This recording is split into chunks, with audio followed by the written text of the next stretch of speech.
Q3FY24 earnings conference call. As a reminder, all participant lines will be in listen-only mode, and there will be an opportunity for you to ask questions after the presentation concludes.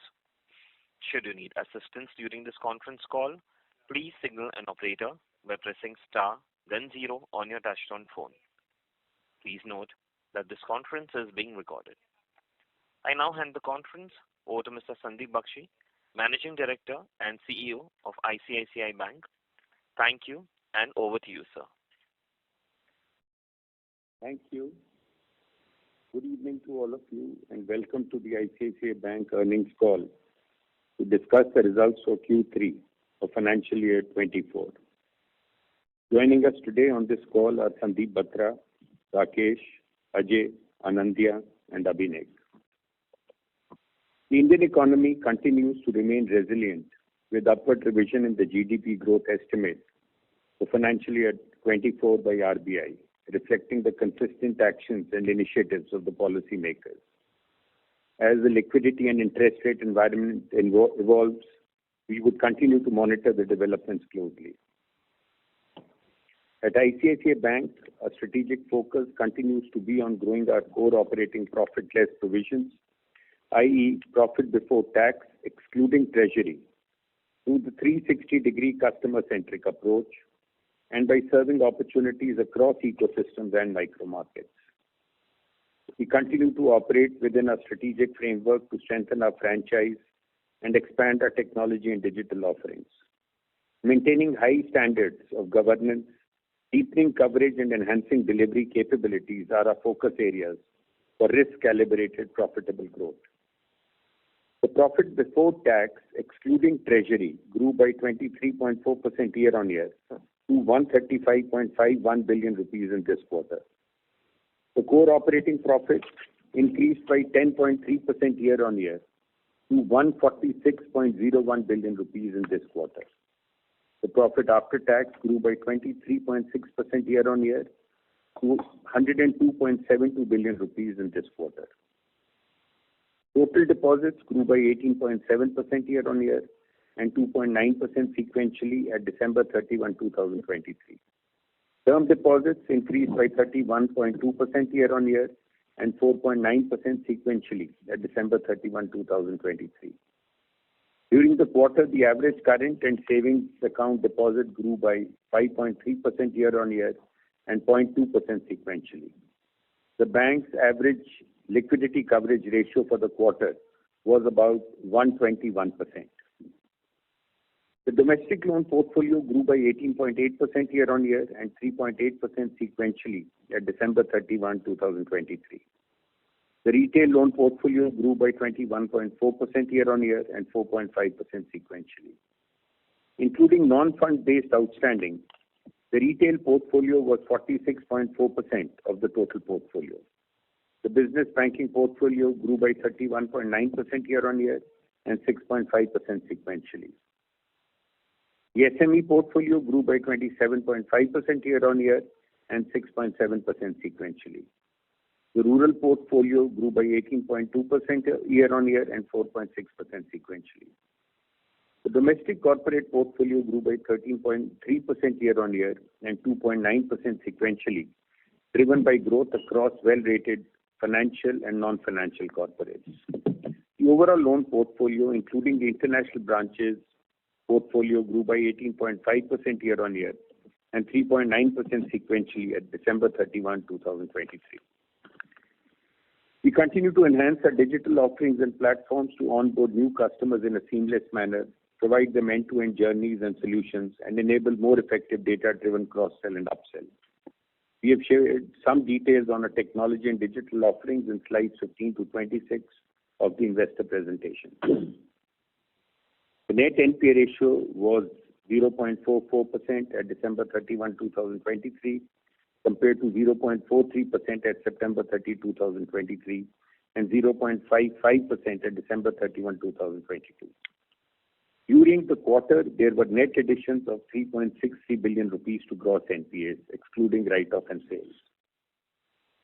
The total provisions during the quarter were 10.5 billion rupees, or 7.2% of core operating profit, and 0.36% of average advances. The provisioning coverage ratio on NPAs was 80.7% at December 31, 2023. In addition, the bank continues to hold contingency provision of 131 billion rupees, or about 1.1% of total loans at December 31, 2023. The capital position of the bank continued to be strong with a CET1 ratio of 16.03%, Tier 1 ratio of 16.03%, and total capital adequacy of 16.70% at December 31, 2023, including profits for the 9 months ended December 31, 2023. This includes the impact of recent regulatory guidelines on increasing the risk weights on consumer loans and credit to NBFCs. Looking ahead, we see many opportunities to drive risk-calibrated profitable growth. We believe our focus on customer 360, extensive franchise and collaboration within the organization backed by our digital offerings, process improvements and service delivery initiatives will enable us to deliver holistic solutions to customers in a seamless manner and grow market share across key segments. We continue to make investments in technology, people, distribution, and building our brand. We remain focused on maintaining a strong balance sheet with prudent provisioning and healthy levels of capital. The principles of return of capital, fair to customer, fair to bank, and one bank, one team, one ROE will continue to guide our operations. We remain focused on delivering consistent and predictable returns to our shareholders. I now hand the call over to Anindya. Thank you, Sandeep. I will talk about loan growth, credit quality, P&L details, growth in digital offerings, portfolio trends, and performance of subsidiaries. Starting with loan growth, Sandeep covered the loan growth across various segments. Coming to the growth across retail products, the mortgage portfolio grew by 15.9% year-on-year and 3.7% sequentially. Auto loans grew by 22.5% year-on-year and 4.5% sequentially. The commercial vehicles and equipment portfolio grew by 14.8% year-on-year and 3.3% sequentially.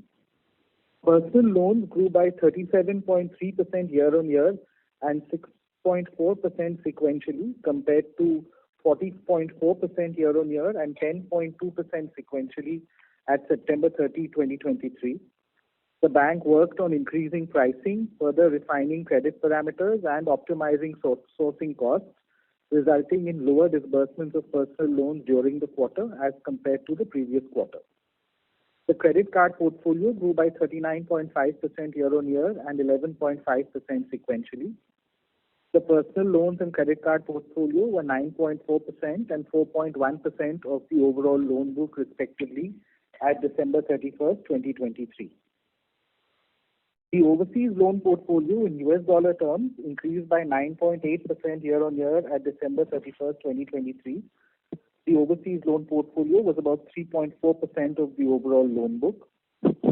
The non-India linked corporate portfolio declined by 30.4% or about $116 million on a year-on-year basis. Of the overseas corporate portfolio, about 92% comprises Indian corporates, 4% is overseas corporates with Indian linkage, 2% comprises companies owned by NRIs or PIOs, and the balance 2% is non-India corporates. Moving on to credit quality, there were net additions of 3.63 billion to gross NPAs in the current quarter compared to 1.16 billion rupees in the previous quarter. The net additions to gross NPAs were 23.02 billion rupees in the retail, rural and business banking portfolio, and there were net deletions of gross NPAs of 19.39 billion rupees in the corporate and SME portfolio. The gross NPA additions were 57.14 billion rupees in the current quarter compared to 46.87 billion rupees in the previous quarter. Recoveries and upgrades from gross NPAs, excluding write-offs and sale, were 53.51 billion rupees in the current quarter compared to 45.71 billion rupees in the previous quarter. The gross NPA additions from the retail, rural and business banking portfolio were 54.82 billion rupees in the current quarter compared to 43.64 billion rupees in the previous quarter. There were gross NPA additions of about 6.17 billion rupees from the Kisan credit card portfolio in the current quarter. We typically see higher NPA additions from the Kisan credit card portfolio in the first and third quarter of a fiscal year. Recoveries and upgrades from the retail, rural and business banking portfolio were 31.8 billion rupees compared to 30.19 billion rupees in the previous quarter. The gross NPA additions from the corporate and SME portfolio were 2.32 billion rupees compared to 3.23 billion rupees in the previous quarter. Recoveries and upgrades from the corporate and SME portfolio were 21.71 billion rupees compared to 15.52 billion rupees in the previous quarter. The gross NPAs written off during the quarter were 13.89 billion rupees.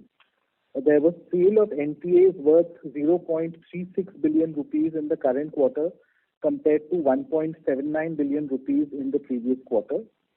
The sale of NPAs includes 0.29 billion rupees in cash and 0.07 billion rupees of security receipts. As these NPAs were fully provided, we continue to hold provisions against the security receipts.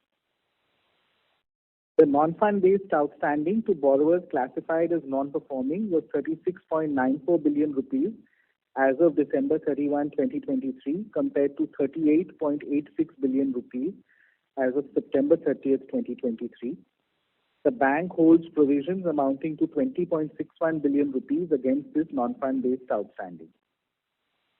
The total fund-based outstanding to all standard borrowers under resolution as per various guidelines declined to 33.18 billion rupees, or about 0.3% of the total loan portfolio at December 31, 2023, from 35.36 billion rupees at September 30, 2023.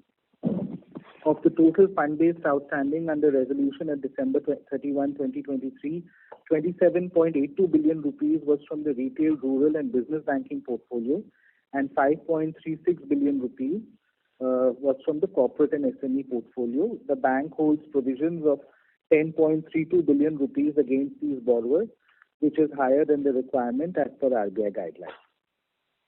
Moving on to the P&L details, net interest income increased by 13.4% year-on-year to 186.78 billion rupees. The net interest margin was 4.43% in this quarter compared to 4.53% in the previous quarter and 4.65% in Q3 of last year. The sequential movement in NIM reflects the lagged impact of increase in term deposit rates over the last year on the cost of deposits. The impact of interest on income tax refund on net interest margin was 4 basis points in Q3 of this year compared to nil in the previous quarter and in Q3 of last year. The domestic NIM was at 4.52% this quarter compared to 4.61% in the previous quarter and 4.79% in Q3 of last year. The cost of deposits was 4.72% in this quarter compared to 4.53% in the previous quarter.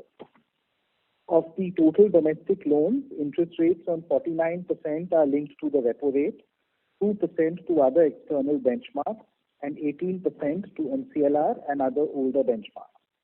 The balance 31% of loans have fixed interest rates. Non-interest income excluding treasury grew by 19.8% year-on-year to 59.75 billion rupees in Q3 of 2024. Fee income increased by 19.4% year-on-year to 53.13 billion rupees in this quarter. Fees from retail, rural, business banking and SME customers constituted about 79% of the total fees in this quarter. Dividend income from subsidiaries and associates was 6.5 billion rupees in this quarter compared to 5.16 billion rupees in Q3 of last year. The year-on-year increase in dividend income was primarily due to higher interim dividend from ICICI Securities, ICICI Prudential Asset Management and ICICI Securities Primary Dealership. On costs, the bank's operating expenses increased by 22.3% year-on-year in this quarter. Employee expenses increased by 30.5% year-on-year in this quarter, reflecting mainly the increase in the employee base from the second half of fiscal 2023 onwards. The bank had about 141,000 employees at December 31st, 2023. The number of employees has increased by about 23,600 in the last 12 months and about 1,700 in the current quarter. Non-employee expenses increased by 17.8% year-on-year in this quarter, primarily due to retail business-related and technology expenses. Our branch count has increased by 123 in Q3 of 2024, and we had 6,371 branches as of December 31, 2023. The technology expenses were about 9% of our operating expenses in the 9 months ended December 31, 2023. The core operating profit increased by 10.3% year-on-year to 146.01 billion rupees in this quarter. Excluding dividend income from subsidiaries and associates, the core operating profit grew by 9.7% year-on-year. The total provisions during the quarter were 10.5 billion rupees, or 7.2% of core operating profit and 0.36% of average advances, compared to 5.83 billion rupees in the previous quarter. The provisions during the quarter included the impact of 6.27 billion rupees pursuant to the recent RBI circular on investments in alternative investment funds. The provisioning coverage on NPAs was 80.7% as of December 31, 2023. In addition, we hold 10.32 billion rupees of provisions on borrowers under resolution. Further, the bank continues to hold contingency provision of 131 billion rupees as of December 31, 2023. At the end of December, the total provisions, other than specific provisions on fund-based outstanding to borrowers classified as non-performing, were 230.25 billion rupees, or 2% of loans. The profit before tax, excluding treasury, grew by 23.4% year-on-year to 135.51 billion rupees in Q3 of this year. There was a treasury gain of 1.23 billion rupees in Q3 compared to 0.36 billion rupees in Q3 of the previous year. The tax expense was 34.02 billion rupees in this quarter compared to 27.02 billion rupees in the corresponding quarter last year.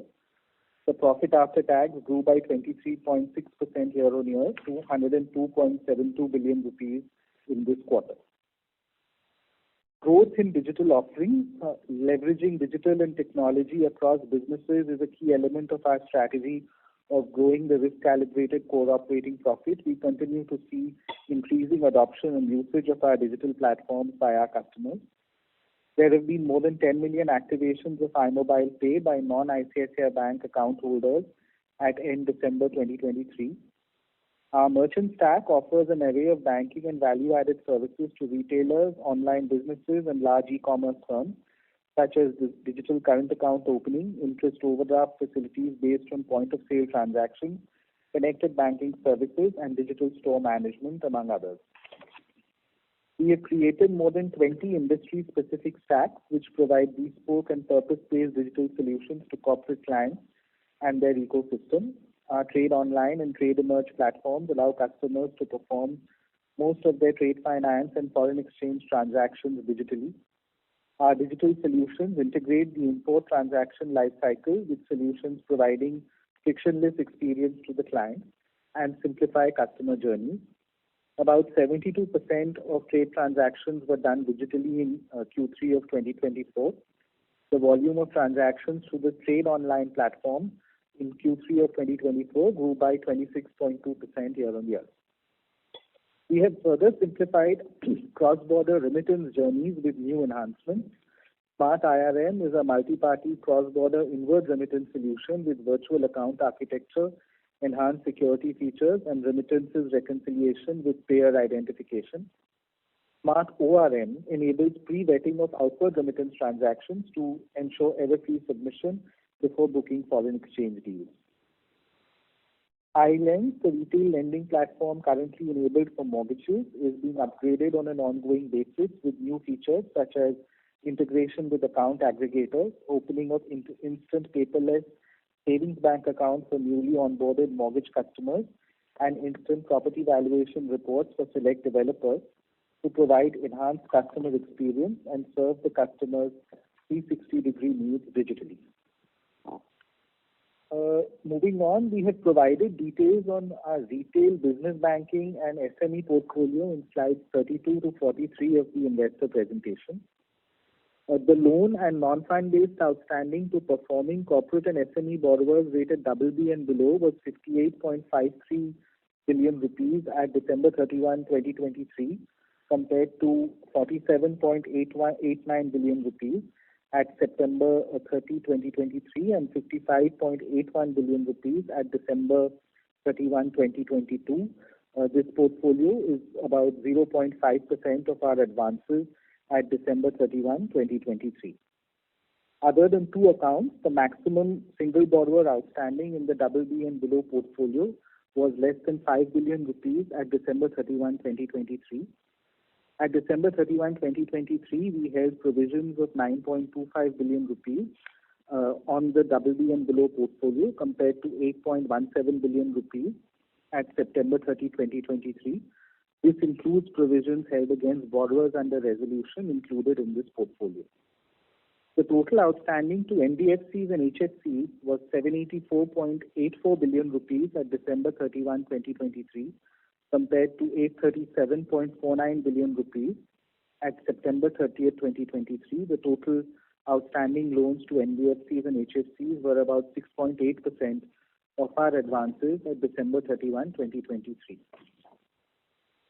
The builder portfolio, including construction finance, lease rental discounting, term loans and working capital, was 456.85 billion rupees at December 31, 2023, compared to 430.58 billion rupees at September 30, 2023. The builder portfolio is about 4% of our total loan portfolio. Our portfolio largely comprises well-established builders, and this is also reflected in the sequential increase in the portfolio. About 3% of the builder portfolio at December 31, 2023 was either rated BB and below internally or was classified as non-performing, compared to 3.5% at September 30, 2023. Moving on to the consolidated results, the consolidated profit after tax grew by 25.7% year-on-year to 110.53 billion rupees in this quarter. The details of the financial performance of subsidiaries and key associates are covered in slides 46 to 49 in the investor presentation. The annualized premium equivalent of ICICI Life was 54.3 billion rupees in 9 months ended December 31, 2023, compared to 53.41 billion rupees in 9 months of last year. The value of new business margin was 26.7% in 9 months ended December 31, 2023, compared to 32% in 9 months of last year and 32% in fiscal 2023. The value of new business was 14.51 billion rupees in the 9 months ended December 31, 2023, compared to 17.1 billion rupees in the 9 months of last year. The profit after tax of ICICI Life was 6.79 billion rupees in 9 months ended December 31, 2023, compared to 5.76 billion rupees in 9 months of last year, and 2.27 billion rupees in Q3 of 2024, compared to 2.21 billion rupees in Q3 of 2023. The gross direct premium income of ICICI General was 62.3 billion rupees in this quarter, compared to 54.93 billion rupees in the same quarter last year. The combined ratio stood at 103.6% in Q3 of 2024, compared to 104.4% in Q3 of 2023. Excluding the impact of cat losses, the combined ratio was 102.3% in this quarter. The profit after tax was 4.31 billion rupees in this quarter, compared to 3.53 billion rupees in Q3 last year. The profit after tax of ICICI AMC as per Ind AS was 5.46 billion rupees in this quarter, compared to 4.20 billion rupees in Q3 of last year. The profit after tax of ICICI Securities as per Ind AS on a consolidated basis was 4.66 billion rupees in this quarter, compared to 2.81 billion rupees in Q3 of last year. ICICI Bank Canada had a profit after tax of 15.9 million Canadian dollars in this quarter, compared to 11.5 million Canadian dollars in Q3 last year. ICICI Bank UK had a profit after tax of $6.7 million this quarter, compared to $3.1 million in Q3 of last year. As per Ind AS, ICICI Home Finance had a profit after tax of 1.86 billion rupees in the current quarter, compared to 1.05 billion rupees in Q3 of last year. With this, we conclude our opening remarks, and we'll be happy to take your questions. Thank you very much. We'll now begin the question and answer session. Anyone who wishes to ask a question may press star and one on their touchtone telephone. If you wish to remove yourself from the question queue, you may press star and two. Participants are requested to use handsets while asking a question. Ladies and gentlemen, we will wait for a moment while the question queue assembles. Participants, you may press star and one to ask a question.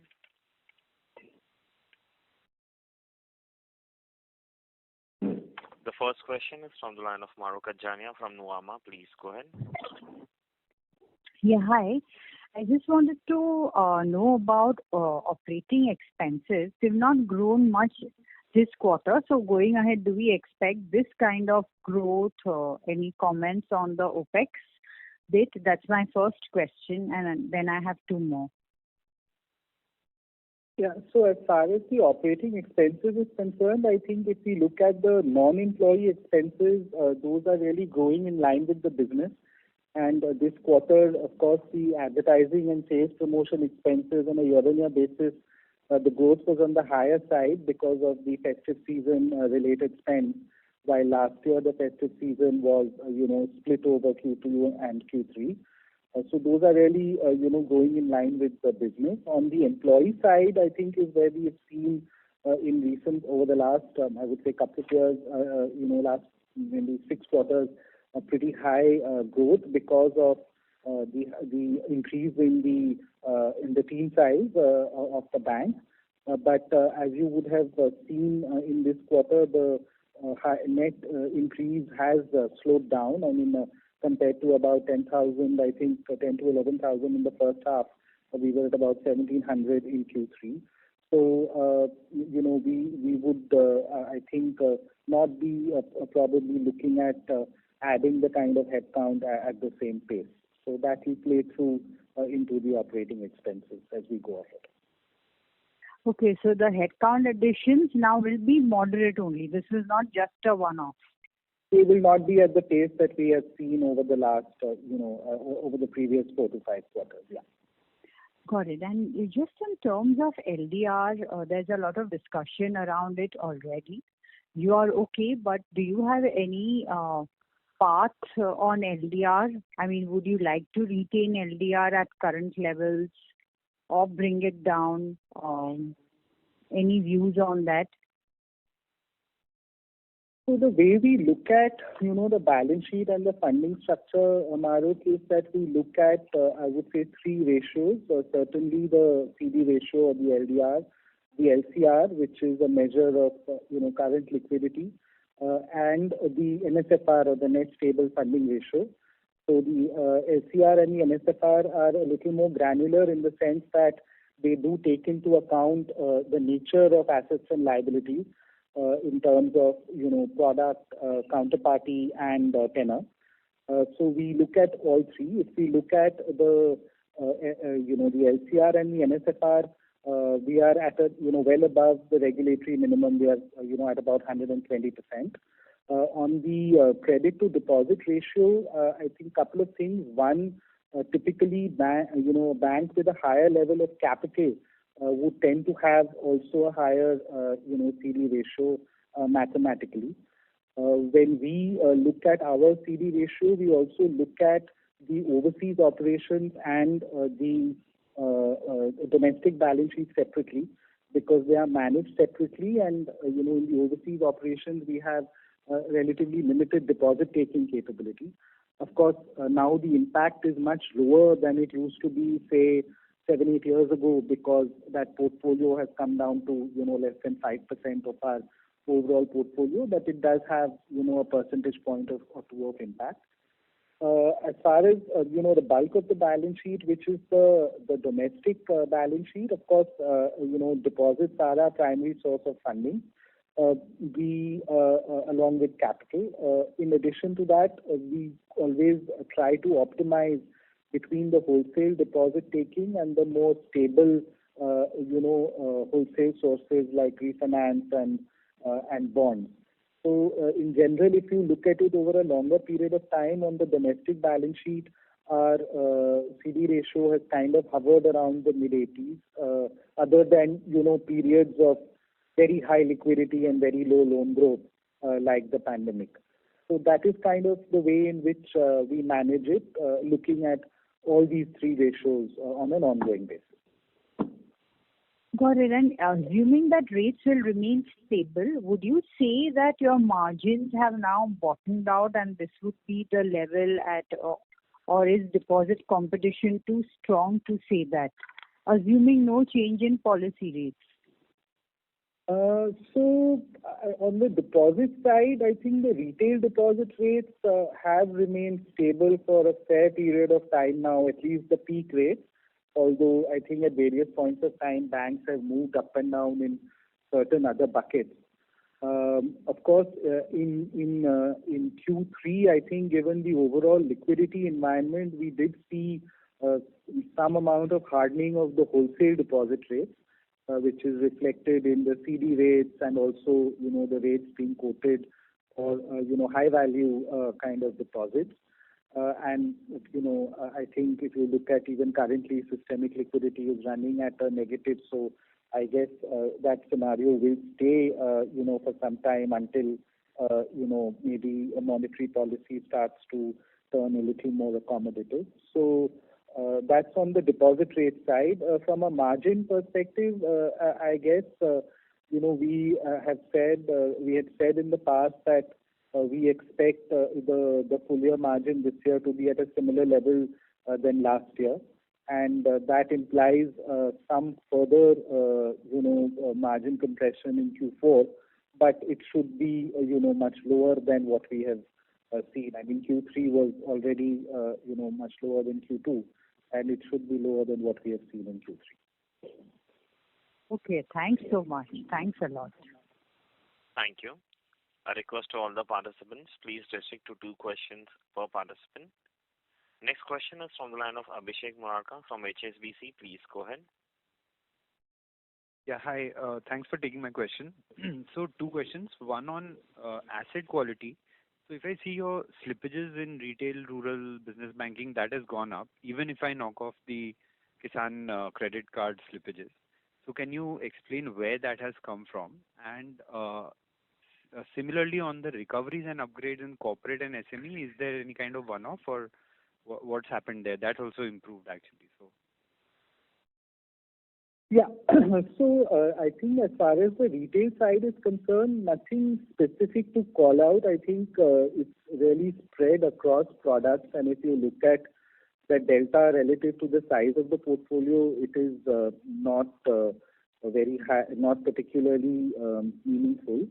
So as we have been saying, we would expect the net additions and both the gross and net additions on the retail side to gradually normalize upwards, both as the portfolio grows and seasons. On the corporate side, we did have 1 or 2 larger sort of upgrades this quarter. But in a way, the benefit in provisioning terms of that was kind of offset by the provisioning on the AIF, so investments. So, taking it all together, if we look at kind of the credit costs, if we look at the provisioning for the quarter and eliminate, maybe a very chunky corporate upgrade, eliminate the AIF provisioning and really try and look at an adjusted number, it would be still below kind of maybe 50 bits of loans and about 10 bits of the PPOP. So that is the context in which we would look at the NPL formation and recoveries from our planning and risk appetite perspective. Yeah, and sort of extending that, does it mean that even in the next few quarters we should continue to see, you know, credit costs in that range because you have enough PCR anyway, and that can come down a little bit. So credit costs can remain low for let's say next 3 to 4 quarters. Is that a fair conclusion? We don't really give forward-looking, thing, but I would say that, yeah, I mean, I don't see anything imminently that would, cause it to spike up. There will be some gradual normalization upwards. Got it. And my second question is just on cost of deposits. If you can share, maybe your incremental cost of TDs or incremental cost of deposits, anything that you may have handy, that would be helpful. So we will not, we don't publish those numbers, Abhishek. Okay, got it. Thank you and all the best. Thank you. Next question is from the line of Rikin Shah from IIFL. Please go ahead. Thank you for taking the question. I just have one question on cost of deposits. If you could just qualitatively comment as to the repricing on the existing book of TD, would you say that by 4Q, large or most of it would already be repriced into the PNL, or it could flow into 1Q as well? There could be some flow into 1Q as well, but I think in most of it should be done in Q4. There could be some flow into 1Q as well. In this quarter, it increased 20 bit QOQ. So in terms of the quantum, should it be kind of slowing down from the current run rate? I would guess so. Okay, fine. Thank you, sir. That's all. Thank you. Next question is from the line of Kunal Shah from Citigroup. Please go ahead. Thanks for taking the question. So the question is on yield. When we look at it, in fact, the rise in some of the high-yielding portfolio, sequential growth has been strong. And we would have increased the rates even suppose the tweaking of the risk weights by RBI, but still overall yield on advances are down. So just want to understand on that bit. And this entire NBFC rundown which has been there, is it like we tried to pass it on in terms of the rates and then there were repayments, or we have been conservative post the risk weight stance from RBI? So on the first question, I think part of the impact on the advances yield is because of the addition to the KCC NPL. So basically what happens is that you kind of have to you de-recognize a year's worth of interest income. So that does impact the yield on advances.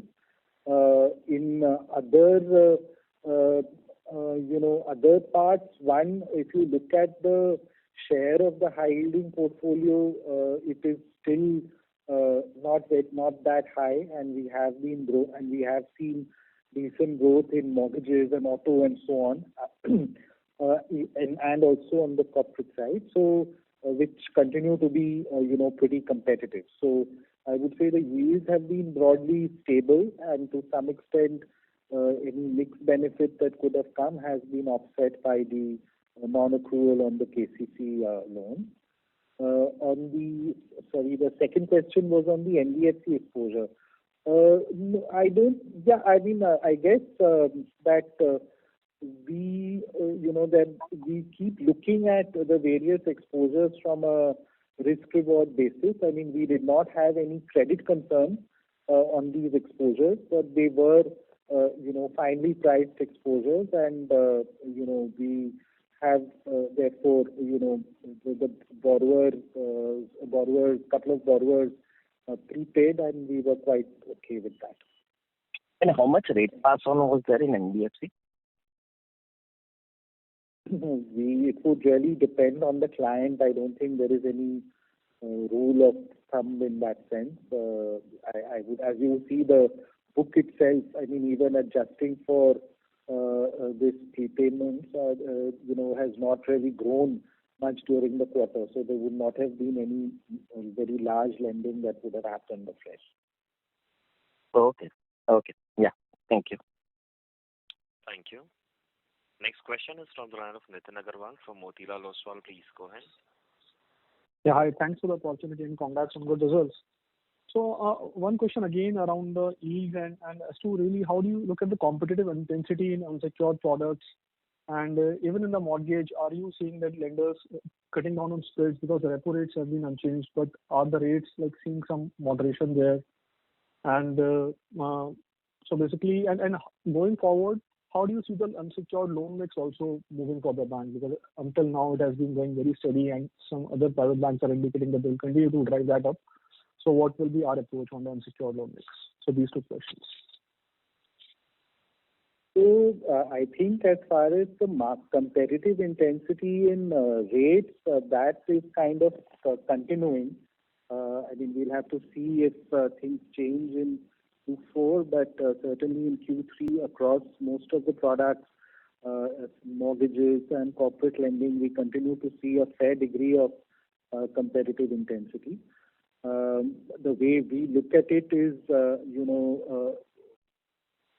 to try and be disciplined in our pricing and to kind of look at the customer and see what is the total relationship value that we can have with the client and their ecosystem, and then take a call on the loan pricing. I mean, we in general are not particularly focused on loan growth, so in that sense we are able to calibrate our pricing decision. I'm sorry, what was your second question? Yeah. So just related to this, like, has your aggregate mortgage portfolio yield come down over, say, the second quarter?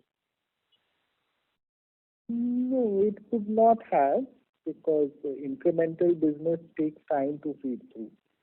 You had another question after the yield competitiveness. I'm sorry, I missed it. And that was like on the unsecured loan mix. How do you see that trending further? So on the unsecured loan mix, I think as far as personal loans is concerned, as we have mentioned, we have taken some steps in terms of refining the credit parameters. Basically, in any portfolio, you have certain cohorts which contribute more to the delinquencies, and you try to figure out what are the origination markers of those cohorts and then cut origination in those particular segments, which is what we've done. And we've also, rationalized, for example, sourcing payouts, as well as we moved up pricing on personal loans by maybe 20-25 basis points. So I would expect that, growth in that portfolio may continue to moderate a little bit, even from a current level.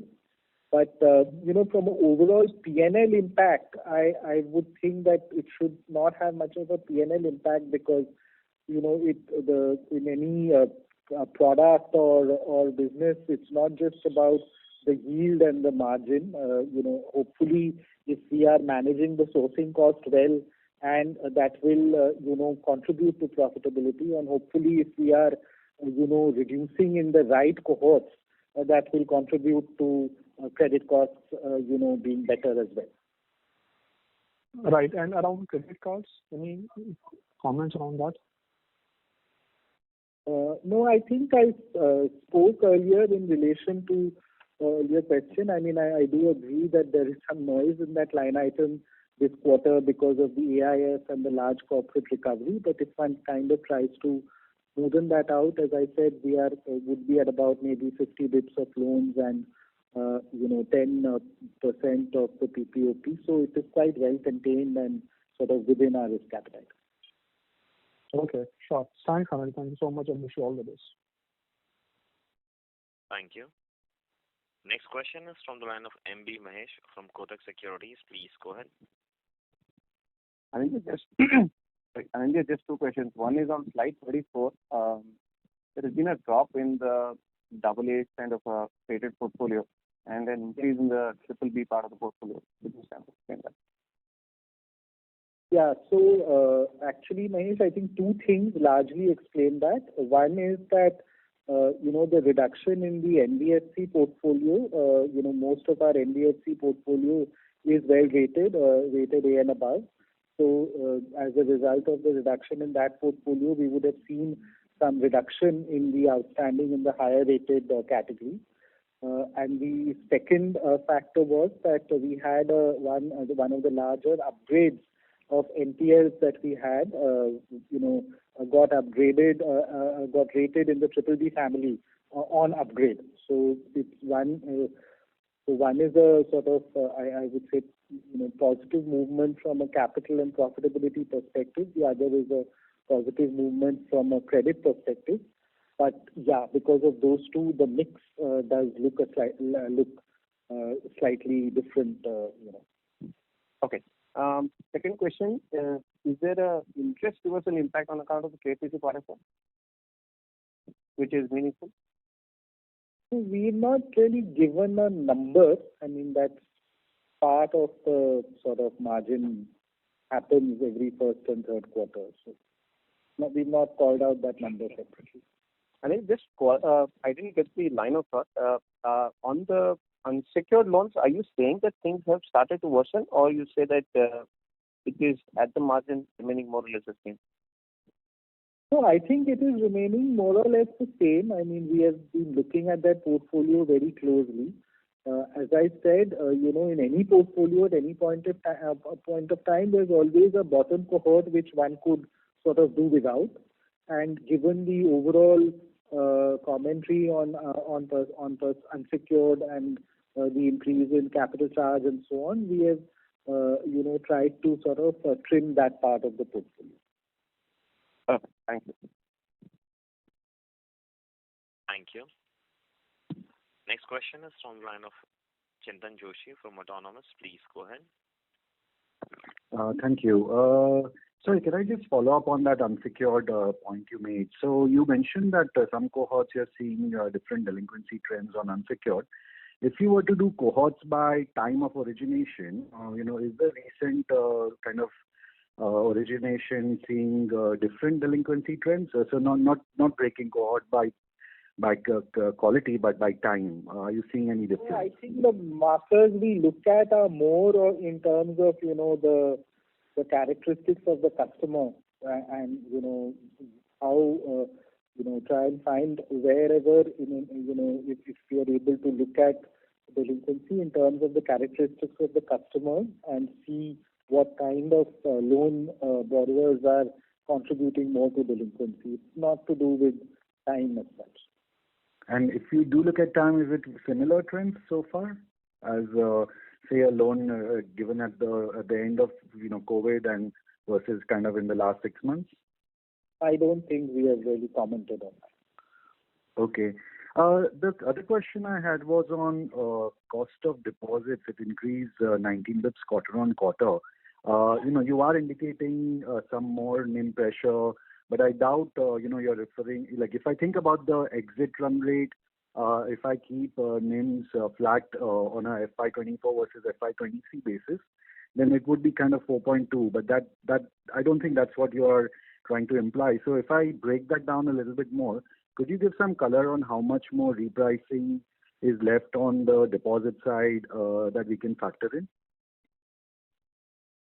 We've not given really how much more repricing on the deposit side. I think what we said is that there will be some more increase in the cost of deposits in Q4 and possibly a little bit into Q1 as well.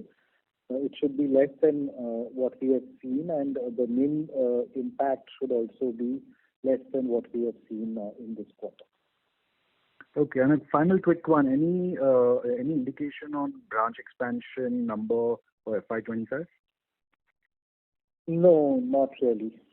I think this quarter we added about 123 branches. So, as we have said in the past, we follow a pretty bottom-up approach. I mean, it's the people closest to the market who kind of recommend branch openings, and then we do some assessment and open it. So we are not holding back on any branch opening, but we don't have a particular branch opening target either. Thank you. Thank you. Next question is from the line of Param Subramanian from Nomura. Please go ahead. Yeah, hi. Thanks for taking my question. So on the average CASA ratio, so if you look at it quarter on quarter, we are not seeing any let up in the pace at which this is moderating. So any, indication on where you see this, say, bottom out or starting to pick up, or or do we have to wait for a much more looser liquidity environment like you were alluding to earlier? Yeah.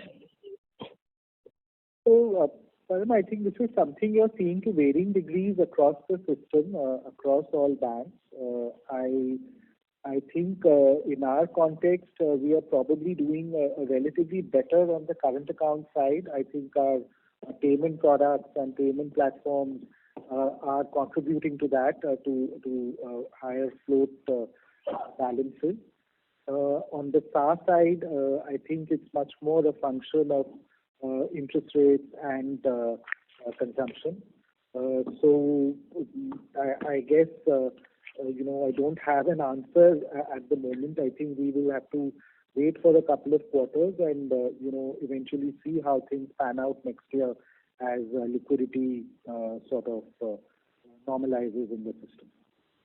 Got it. Anindya, just one more question again around this, but how are we geared towards, say, government spend coming back? How much is that, if you can give some direction number as a percentage of our deposits, say, so when that comes back, how does that help you in terms of CASA as well as overall deposits? Yeah. So we don't our focus as far as the government is concerned is more from providing solutions which enable them to manage their cash flow and, provide MIS reconciliation, digital solutions. So, yeah, that the flow of that money through our system does create float. It is some part of our base, but one caveat is that the government is also becoming progressively more efficient in terms of the way in which it manages its finances. So, I don't think one can rely too much on idle government money lying with you in CASA form. Okay. Thanks a lot, Anindya. Thanks a lot. Yeah. Thank you. Ladies and gentlemen, we will take that as the last question. I now hand the conference over to the management for closing comments. Thank you very much for taking the time on a Saturday evening as always, and happy to speak on any other clarification. Thank you. Thank you very much. On behalf of ICICI Bank Limited, that concludes this conference. Thank you for joining us. You may now disconnect your lines. Thank you.